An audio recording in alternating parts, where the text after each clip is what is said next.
আজকের গল্পটা মূলত পাঁচজন মেয়েকে নিয়ে, যারা কলেজ শেষ হয়ে যাবার অনেক বছর পরে আবারও একসাথে মিট করে অনেক ফুর্তি করে। এরপর তারা পাঁচজন তাদের কামবাসনা পূরণের জন্য একটা ছেলেকেও ভাড়া করে, কিন্তু এমনটা করতে গিয়ে তাদের লাইফ খুব ভয়ঙ্কর একটা মোড় নেয়।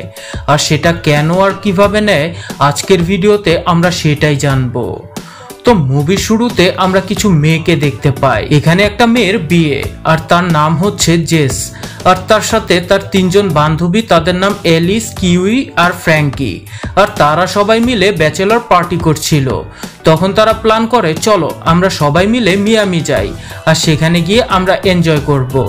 এরপর তারা যাওয়ার সময় এয়ারপোর্টে তারা তাদের আরো একজন ফ্রেন্ড পেয়ে যায়। তারপর তারা পাঁচজন মিলে মিয়ামি যায়, যেখানে গিয়ে তারা খুবই এনজয় করে। আর তাদের এই ট্রিপটা স্মরণীয় করতে তারা একটা ছেলেকেও হায়ার করে, আর এই ভাড়া করা ছেলেদের স্ট্রিপার বলা হয়। এরপর সেই স্ট্রিপার জেসের সাথে ইন্টিমেট হতে শুরু করে। প্রথম দিকে জেসও বেশ এনজয় করে, কিন্তু হঠাৎই সে আনকমফোর্টেবল হয়ে যায় আর সেখান থেকে উঠে পড়ে। এখন জেসিকার জন্য পার্টির মজাটাই নষ্ট হচ্ছে। তখন অ্যালিস বলে, আমি বেঁচে থাকতে এই পার্টির মজা নষ্ট হতে দিতে পারি না। আর তখন সেও চায় স্ট্রিপারের সাথে ইন্টিমেট হতে। তখন স্ট্রিপার একটা চেয়ারে বসেছিল, আর সে এক দৌড় দিয়ে স্ট্রিপারের উপরে পড়ে। কিন্তু যখন অ্যালিস লাফ দেয় তখন স্ট্রিপার ব্যালেন্স রাখতে পারে না, আর পেছনে থাকা টেবিলের সাথে লেগে তার মাথা ফেটে রক্ত বের হয়। আর এই আঘাত এতটাই মারাত্মক ছিল যে তার সেখানেই মৃত্যু হয়। এখন সেই লাশ দেখতে পেয়ে তারা সমস্ত বান্ধবী খুবই টেনশনে পড়ে যায়। তারা একেবারেই বুঝতে পারছিল না যে তাদের সাথে এটা কি হয়ে গেল। তখন সেখানে জেসের ফিয়ন্সি পিটার তাকে ফোন দেয়। পিটার জেসের সাথে কথা বলতে চায়, কিন্তু অন্যদিকে জেস প্রচন্ড ঘাবড়ে ছিল, আর সে বুঝতে পারছিল না যে সে কি করবে। জেস ঘাবড়ানো অবস্থাতে পিটারের সাথে কথা বলে ঠিকই, কিন্তু সে এটা বুঝতে পারছিল না যে সে আসলে তাকে কি বলতেছে। আর অন্যদিকে পিটারের মনে হয় জেস তাকে বিয়ে করতে চায় না। এই জন্য পিটার জোরে জোরে জিজ্ঞেস করে, তুমি আমাকে বিয়ে করবে নাকি না? এদিকে জেসের বান্ধবীরা জোরে জোরে চিল্লাচ্ছিল, কারণ তারা ভয় পেয়েছিল, আর তাদের মনে হচ্ছিল জেস পিটারকে সবকিছু বলে দেবে। এই জন্য তারা না না বলে চিল্লায়। আর তখনই একটা মেয়ে জেসের ফোন নিয়ে সেটাকে ভেঙে ফেলে, কারণ তার মনে হচ্ছিল জেস ভয় পেয়ে না পিটারকে এটা বলে দেয় যে আমাদের হাতে একটা ছেলের মার্ডার হয়েছে, কারণ তারা চায় প্রথমে উকিলের সাথে কথা বলে নিতে। কিন্তু অন্যদিকে পিটার ঘাবড়ে যায়, কারণ তার কাছে মনে হচ্ছিল জেস তাকে বিয়ে করবে না, আর সে তার বন্ধুদের এটাই বলে।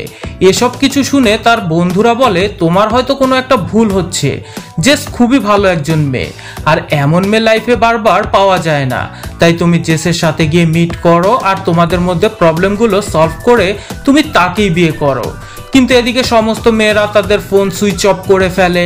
এরপরে ফ্র্যাঙ্কি আর কিউই একটা স্টোরে আসে, আর সেখান থেকে একটা পুরনো ফোন কিনে সেখান থেকে তারা তাদের আঙ্কেলকে কল দেয়।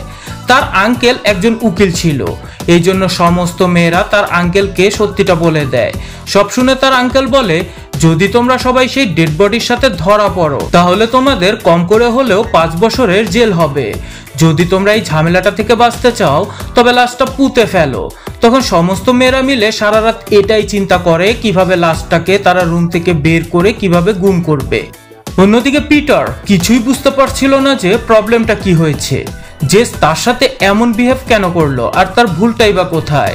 এরপর পিটার একটা স্টোরে গিয়ে সেখান থেকে ড্রিঙ্ক নেয়, আর তার গাড়ি বের করে জেসের সাথে মিট করতে বেরিয়ে পড়ে। তবে পিটার অনেক বেশি ড্রিঙ্কস করে নিয়েছে। অন্যদিকে সমস্ত মেয়েরা মিলে লাশটাকে গুম করবার জন্য প্রথমে সেটা হোটেল থেকে বের করে। এরপর তাদের মধ্যে একজন লাশটাকে সমুদ্রের মধ্যে নিয়ে ফেলে দেয়। এখন তারা সবাই হাঁপ ছেড়ে বাঁচে, কারণ এত বড় একটা ঝামেলা থেকে ফাইনালি তারা মুক্ত হলো। কিন্তু তখনই অ্যালিস দেখতে পায় হোটেলে সিসি ক্যামেরা লাগানো আছে, আর এখন তারা সবাই খুবই বড় একটা ঝামেলায় ফেসে গেছে। এখন তারা যা কিছুই করেছে, মানে তারা যে লাশটা বাইরে এনেছে সেই ফুটেজটা তাদের কাটতে হবে। এরপর তারা ডিসকাস করে, আমাদের এই হোটেলের সিসিটিভির ফুটেজ কোনো না কোনো ভাবে নিতেই হবে। এখন এই হোটেলের মালিক এই হোটেলেই থাকতো, আর তার সাথে তার ওয়াইফও থাকতো। এরপর সেই সিসিটিভি ফুটেজ নেওয়ার দায়িত্ব কিউইকে দেয়া হয়, তাই সে তাদের সাথে কথা বলতে যায়। তবে এই কাপল সেক্সের জন্য ছিল খুবই পাগল, আর এই জন্য কিউকে তাদের সাথে না চাইতেও ইন্টিমেট হতে হয়। তারপর সেই হোটেল মালিকের সাথে ইন্টিমেট হবার পরে কিউ খুব চালাকি করে জিজ্ঞেস করে, এই হোটেলের সিসিটিভি ফুটেজ আমি কোথায় গেলে পাবো? তখন হোটেলের মালিক বলে, হোটেলের সিসিটিভি গুলো তো অনেকদিন ধরেই নষ্ট। এখন এটা শুনতে পেয়ে কিউর তো প্রচন্ড রাগ চলে আসে, এরপর সে কান্না করে ফেলে। তবে যা হওয়ার তা তো হয়েই গেছে, আর এখন তারা লাশটাও গায়েব করে দিয়েছে। সো এই জন্য তারা সবাই মিলে আবারও পার্টি শার্টি করতে শুরু করে। এরপর তারা বিচে গিয়ে সেখানে অনেক এনজয় করে আর অনেক ফটো ক্লিক করে। কিন্তু যখন তারা ফটো তুলছিল তখন তারা দেখতে পারে সেই ছেলের লাশটা ভাসতে ভাসতে আবারও পাড়ে এসে পড়েছে। এখন এই লাশ দেখতে পেয়ে তারা আবারও ঘাবড়ে যায়। এখন তাদের কাছে অন্য কোনো অপশন নেই, তাই তারা লাশটাকে আবারও তাদের রুমে নিয়ে আসে। এখন তারা সবাই চিন্তা করছে যে আসলে কি করে লাশটাকে গায়েব করা যায়। আর তখনই ডোরবেল বাজে, মানে কেউ এসেছে। তো ফ্র্যাঙ্কি দরজা খুলতে গেলে সমস্ত মেয়েরা লুকিয়ে পড়ে। বাহিরে একজন পুলিশ অফিসার। তখন সে পুলিশ বলে, আপনাদের রুম সার্চ করতে হবে। এরপর রুমে এসে সে প্রথমে ফ্র্যাঙ্কিকে সার্চ করে, কিন্তু সার্চ করতে গিয়ে পুলিশ ফ্র্যাঙ্কির প্রাইভেট পার্সে টাচ করছিল। এতে করে ফ্র্যাঙ্কি রাগ হয়ে যায় আর সে পুলিশকে হিট করে বসে। এই জন্য পুলিশ অফিসার বেহুশ হয়ে যায়। এরপর তারা সবাই বের হয়ে ফ্র্যাঙ্কিকে জিজ্ঞেস করে, তুমি এটা কি করলে? তখন ফ্র্যাঙ্কি সবাইকে বলে, সে আমার প্রাইভেট পার্টে টাচ করছিল। এরপর তারা সবাই মিলে সেই পুলিশটাকে ওঠাতে যায়, আর তখন তারা বুঝতে পারে সে কোনো পুলিশ না, সেও একজন স্ট্রিপার।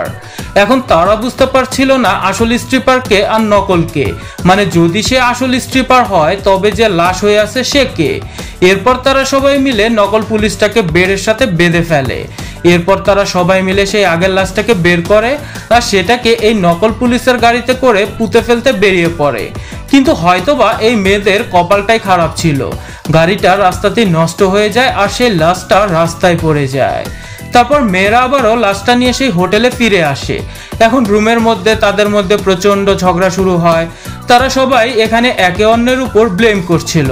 তখন জেস বাথরুমে যায়, আর সেই সময় তাদের রুমের বাহিরে দুইটা পুলিশ অফিসার চলে আসে।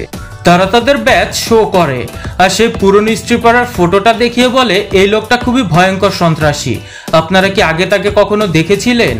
তখন সমস্ত মেয়েরা তাদের দোষগুলো স্বীকার করে আর তারা পুলিশকে বলে, আমরা ভুল করে লোকটাকে মেরে ফেলেছি। তখন পুলিশরা মেয়েদেরকে বলে, আপনারা একেবারেই ভয় পাবেন না, যদি মিয়ামিতে কেউ কোনো আসামিকে মারে তবে সেটা ক্রাইম হয় না, আপনারা আইনের সাহায্য করেছেন। আর এটা শুনে সমস্ত মেয়েরা আবারও হাঁপ ছেড়ে বাঁচে। তবে জেস তখনও বাথরুমে ছিল। তখন টিভিতে একটা নিউজ আসে যেখানে পুরনো লোকটার ছবি আর এই নতুন দুই লোকের ছবি দিয়ে বলা হয় তারা তিনজন অনেক বড় অপরাধী আর তারা জেল থেকে পালিয়েছে। তখন এই মেয়েরা বুঝতে পারে তারা কোনো পুলিশ অফিসার না, তারা হলো ক্রিমিনাল। তখন এই মেয়েরা কিছু করার আগেই সেই দুই ক্রিমিনাল মেয়েদেরকে বন্দি করে ফেলে। এরপর সে পুরনো পুলিশকেও মেয়েদের সাথে বন্দি করে। নিউজে এটাও বলা হচ্ছিল তারা তিনজন মিলে খুবই দামি একটা হিরে চুরি করেছে। তখন এই দুজনের মধ্যে একজন তাদের রুম চেক করতে যায়। তখন বাথরুমে জেস ছিল আর সে তার উপর অ্যাটাক করে তাকে বাথরুমে বন্দি করে ফেলে। এরপর জেস বাইরে এসে দেখতে পায় ওদের ওখানে আরো একটা লোক আছে যে সমস্ত মেয়েদেরকে আর সেই নকল পুলিশটাকেও একসাথে বেঁধে ফেলেছে। এটা দেখে জেস উপর থেকে লাফ দিয়ে সেই লোকটার উপর ঝাঁপিয়ে পড়ে। তারপর জেস আর সেই লোকটার মধ্যে অনেক লড়াই হয়। তবে এইদিকে অ্যালিস নিচে পড়া সেই বন্দুকটা নিয়ে সেই লোকটার পায়ে শুট করে দেয়। কিন্তু অন্যদিকে যে লোকটাকে বাথরুমে বন্দি করা হয়েছিল সে ছুটে চলে আসে।